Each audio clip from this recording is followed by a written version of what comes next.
Yeah, so the law of attraction is absolutely 1000% a real thing. The problem we have with it is that it's considered a new age concept or a spiritual concept, and it is definitely, absolutely a spiritual concept. But here's the problem, like in the West, certainly, and probably also in the East, but certainly in the West, in Western civilization, the idea of spirituality is very mixed in with the idea of religion, and that means 2,000 years of religion as it has been lived and perceived in the West, and the history of religion essentially is horrible. It is a tool of, like, you might like your own religion, which is fine, you do you. But it doesn't matter what your religion is, it has committed countless atrocities. It has been used specifically to justify atrocities by people who have supported religion for that very reason. Like for the Catholic Church, it is a political institution. It has always been a political institution. And if you're watching me in English, you might say, "Oh yeah, well the Catholics, we all know that they're terrible because English is the language of England and English descendants, and English descendants, they have a very strong Protestant history, and Protestants are the enemy of the Catholics. So I'm sorry to say that there's a reflex there. Obviously Catholics are bad. We all know that. But Protestants are better. Well, they're not. I'm sorry. They're just, it's better in certain ways. But if you look at the Holy Wars, or the fights in the 30 Years' War between the Calvinists and the Lutherans and so forth. I mean, the fact is that there is always, even if you suppose that your religion is somehow above the fray of all the others, the fact that it is always mixed it's always mixed with political machinations and wars and justifications and all these things, violence and terror. And so that's a real problem because we find ourselves in a situation where either we accept that as the price to pay to have access to the spiritual, what we call the spiritual. So we either accept that horror that comes with religion, and we can't try to downplay it or say it's not so bad or now it's different. Yes. So we either do that or we completely reject it. Like the Richard Dawkins thing. It's all stupid. It's all insane. It's all bad. It's only bad, and it was invented as a conspiracy, between priests to oppress and control the population. And that's just as stupid. That's just as irrational as believing it wholesale, as believing religion wholesale. Because the fact is that there is something at the core of human existence which certainly corresponds with what we call spirituality. Okay, and that layer of consciousness of ourselves, okay, which we can access sometimes through, let's say religious means, though religion usually actually takes us away from that. But there are many, many, many ways of accessing that spiritual part of us, meditation and all these things. Well, so that part of us is part of our psyche. That's the short version. And because we see a dichotomy between reason and religion, and we have this narrative about religion as being, faith, and faith meaning that I believe the creed of my, like the credo of my religion, all these things, like a set of beliefs. Well, once again, that takes us into a certain way of framing the question of spirituality, which is entirely toxic. And the fact is that the pro-religious people and the anti-religious people are both maintaining the same illusion. They're both going at it from the same angle, actually. One says that, it's good, and the other says that it's bad, but they're both blinded by the same illusion. And that illusion is that a set of beliefs, that is to say thoughts or a narrative, or even like an emotion or a feeling, the idea is that any of these things, thoughts, feelings, narratives, holy books, whatever. The illusion is that any of these things is conducive to telling us if there is, in fact, spirituality or not. The idea is that, I can access God through my beliefs. I can access God through my thoughts or my emotions or my narratives. And that blinds us to the fact that it is impossible to access what spirituality is trying to describe through those means. And I'll get back to the law of attraction in a moment, and that will be it for this video. So, how does Carl Jung talk about it? I'll use Jung because he's more scientific, like he's a psychologist, though his many adversaries say he's not scientific at all. And why? Because he talks about God and spirituality. And what did Jung say? He said, I don't, somebody asked him, do you believe in God? And he said, I don't know to believe, I know. Well, how did he know? He knew because he had accessed a part of his psyche. And the big question is, what is that part of the psyche? And the short version is that it is more than the unconscious.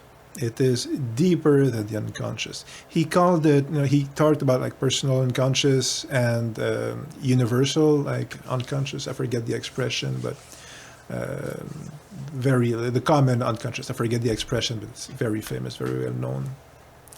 And the idea being that if you access that collective unconscious, it's by accessing that collective unconsciousness, essentially, that you can find out if God exists.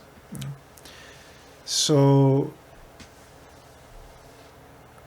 and Jung famously said as well that as long as you do not bring forth your unconscious content, your personal unconscious content, it will dominate your life and you will call it fate.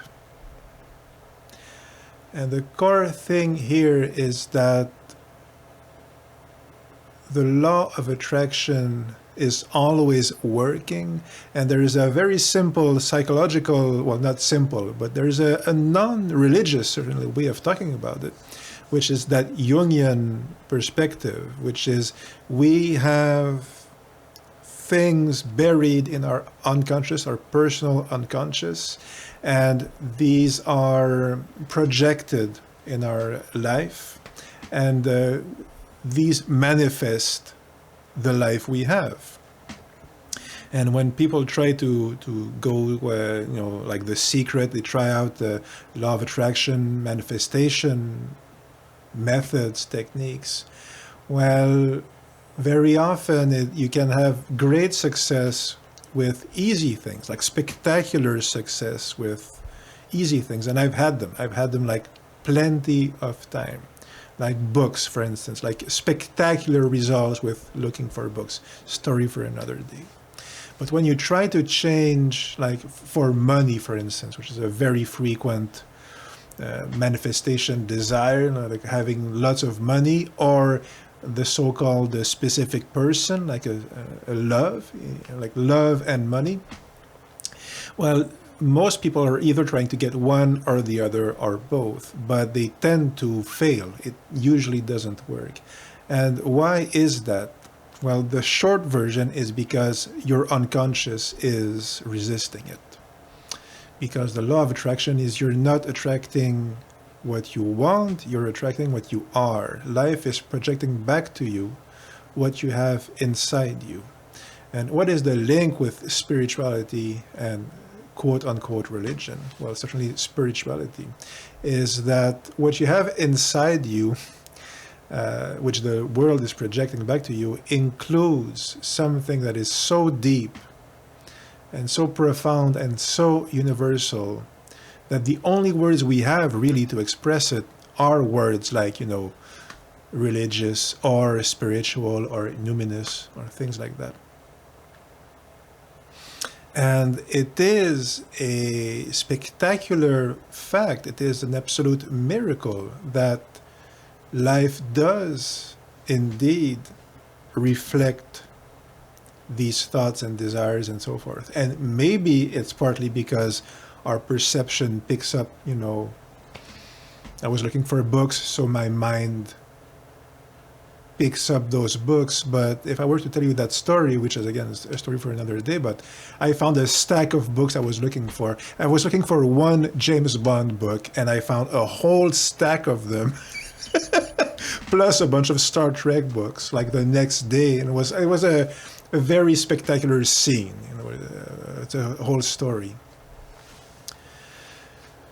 Well, maybe there's a perfectly, like maybe, like why did I went to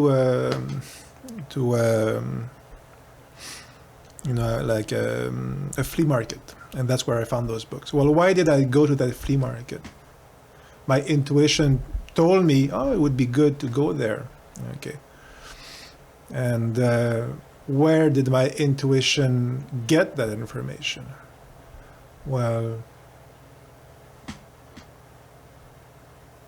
it's hard to say, it's hard to come up with another hypothesis than, you know, it's either a coincidence because, you know, life is chaos and there's no reason for anything, or my intuition knew about it because something like universal Buddhic consciousness, or, you know, or because we share, as humanity, we share perception. Like, it has to be something that would be called woo-woo or supernatural or whatever, but it has to be something like that.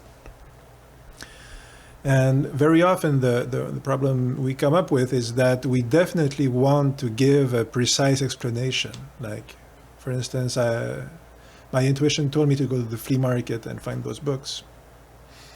And my reason, you know, my conscious self will try to grasp that and make a story out of it, to make sense of the world, because that's how my consciousness, my conscious self, so-called, keeps me safe. You know, it finds information, it puts them in order and creates a story. So my consciousness sees that I found those books and it's miraculous, and I attracted them, I manifested the books, and it will, by reflex, by you know, by its very nature, it will try to come up with an explanation like, oh, it's manifestation, it's law of attraction, or it's a coincidence, or whatever, or it's Buddhic universal consciousness, or whatever these things may be. And that's how we got in trouble, because we actually have no way of knowing what it is. We have no way at all of knowing the real cause of these things and these phenomena. But the tendency is either to believe them wholesale and believe the story and, you know, buy the New Age book and the New Age shirt and the New Age cap or whatever, like become the New Age person, or reject it with hatred and contempt, you know, like the, you know, like Richard Dawkins or that type of person. Okay, people who have made a profession of loudly despising those ideas and anything that resembles it and anybody who espouses it. Like contempt. But contempt is not reason. Okay? And these phenomena happen all the time, and there's no point in shaming us. And if we shame ourselves for observing that life tends to bring us,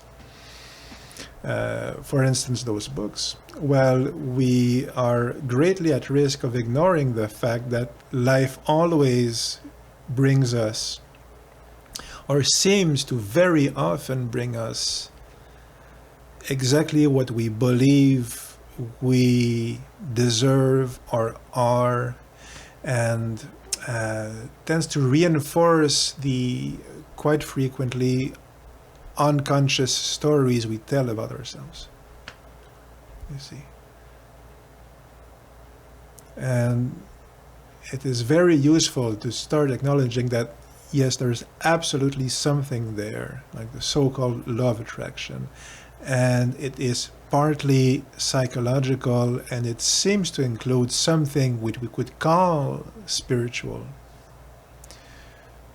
But we don't have the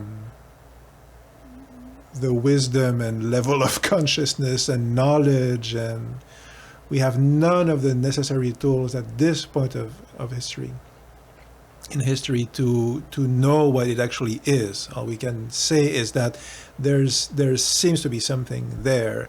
And I will end on this. Like, the correlative is that if I'm looking at my life and things are going wrong, okay, the answer is inside me. And this does not mean that we need to accept abuse or injustice, or that loud neighbors are good, or none of these things. Like, you know, people behave awfully all the time, and it's on them, you know. Like, if somebody is being rude to you, really rude to you, well, you know, they're responsible for their bad behavior. But at the same time, I'm responsible for how I react to it. And very often we'll find that we kind of tend to put we put ourselves in situations where these bad experiences will happen because there's something inside us that needs to be addressed. Okay.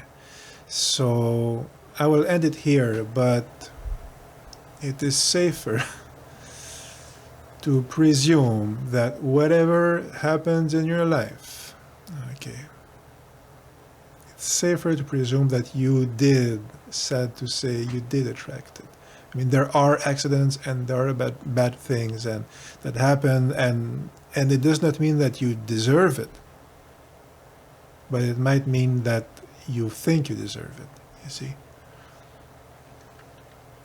So that is why these unconscious stories need to be addressed, because you are attracting all the experiences in your life. Most of them anyway.